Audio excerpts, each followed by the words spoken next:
Halo semuanya, hari ini kita akan belajar materi bab pertama mata pelajaran ekonomi di kelas 12 tentang akuntansi sebagai sistem informasi.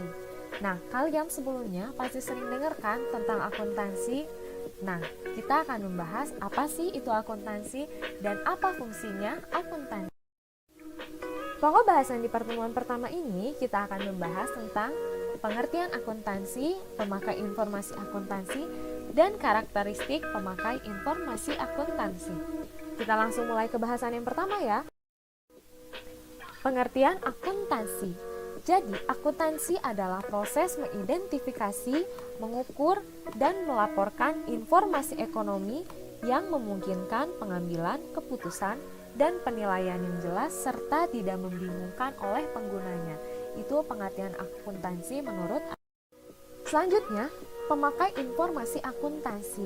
Nah, jadi akuntansi ini menyediakan informasi untuk berbagai pihak sesuai kebutuhannya.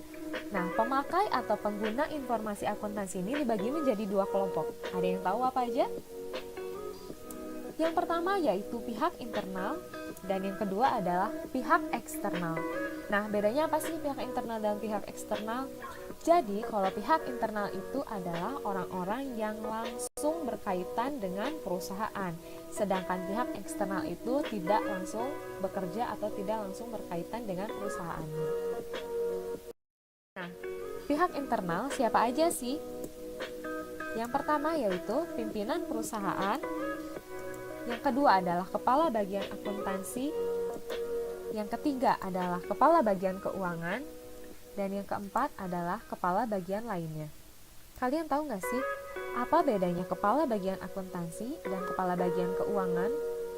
Nah, jadi kalau kepala bagian akuntansi atau yang dikenal dengan akuntan, itu bertugas untuk mengumpulkan transaksi-transaksi, mengelompokkan transaksi tersebut, dan menjadikannya laporan keuangan.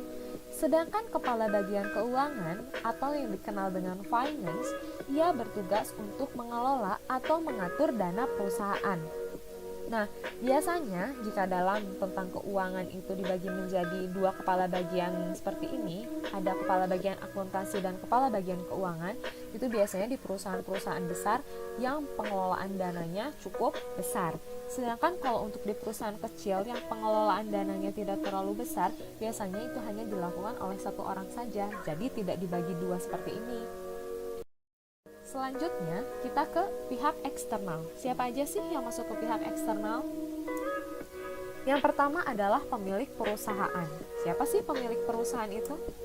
Jadi, pemilik perusahaan adalah orang atau badan yang menyediakan modal bagi perusahaan, atau biasa kita kenal dengan investor. Yang kedua adalah kreditor. Kreditor adalah orang yang mempunyai tagihan kepada perusahaan karena meminjamkan dana atau memasuk barang dan jasa ke perusahaan. Yang ketiga adalah orang-orang atau badan usaha lain yang menjadi mitra perusahaan. Dan yang keempat adalah badan-badan pemerintah. Instansi yang mengelola keuangan negara harus mengawasi kinerja perusahaan, terutama yang berhubungan dengan pajak. Nah, ini ya, pengguna informasi akuntansi itu ada pihak internal dan pihak eksternal.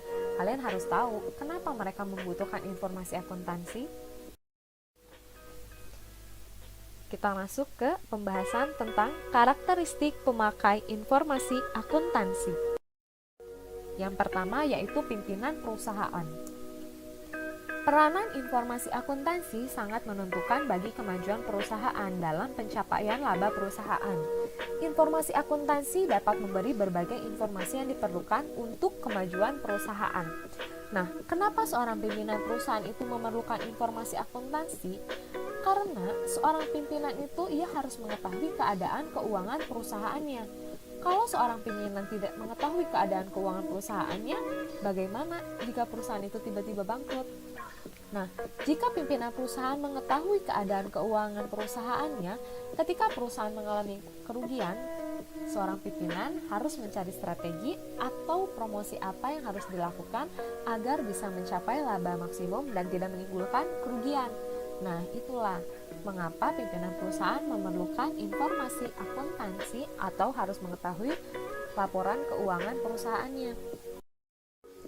Yang kedua adalah pemilik perusahaan. Nah, pemilik ini secara langsung menikmati hasil yang dicapai perusahaan. Jika perusahaan gagal mencetak laba, maka pemilik perusahaan merupakan pihak yang menanggung banyak kerugian. Nah, jadi pemilik perusahaan juga harus mengetahui bagaimana keadaan keuangan perusahaan tersebut. Jika perusahaan tersebut rugi, nah otomatis yang menanggung resikonya siapa? Pemilik perusahaan. Sehingga pemilik perusahaan harus terus mengawasi keadaan keuangan dari perusahaan tersebut agar tidak mengalami kerugian. Yang ketiga adalah kreditor. Jika perusahaan gagal mencapai tujuan, misalnya dalam hal mencetak laba atau terganggu likuiditasnya, maka kreditor mungkin tidak akan mendapat pelunasan tagihan tepat waktu atau tagihannya sama sekali tidak terbayar. Nah, kalau misalnya kreditor mengetahui informasi akuntansi atau laporan keuangan perusahaan tersebut, hal-hal tersebut dapat dihindarkan. Kalau misalnya suatu perusahaan tersebut laporan keuangannya sangat buruk, nah kreditor kira-kira akan meminjamkan dananya tidak? Tentunya tidak kan, karena itu akan sangat beresiko. Tapi jika laporan keuangannya atau keadaan keuangan perusahaan tersebut baik-baik saja, tentunya kreditor akan memberikan pinjaman pada perusahaan tersebut. Dan yang keempat adalah pemerintah. Kenapa pemerintah membutuhkan informasi akuntansi perusahaan? Karena pemerintah adalah institusi yang bertugas menjalankan pemerintahan dan mensejahterakan masyarakat itu perlu mendapatkan dana. Kalian di kelas 11 pernah belajar kan dari mana sih sumber pendapatan pemerintah? Salah satunya yaitu pajak. Sehingga pemerintah itu harus mengawasi perusahaan sehingga perusahaan dapat membayar pajaknya dengan benar. Nah, itulah mengapa pemerintah membutuhkan informasi akuntansi. Untuk pertemuan hari ini, sampai sini dulu ya. Kita bahas lagi di pertemuan selanjutnya.